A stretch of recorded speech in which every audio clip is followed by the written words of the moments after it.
Ito yung part 2 sa video kanina. Gabi na to at malapit na kaming matapos. Ayan, halata naman. Pagod na mga tellers nyo. O may tinuturo. Sino bang tinuturo niyan? Ay, sino pa ba? Eh, di si Ivana.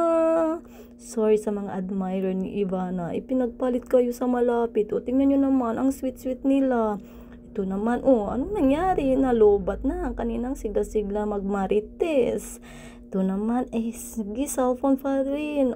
Ito, paayos-ayos ng mukha pa rin. Ito naman, dilat na dilat yung kanina pa chill-chill. Ito din sila, masigla pa rin sa pagmamarites.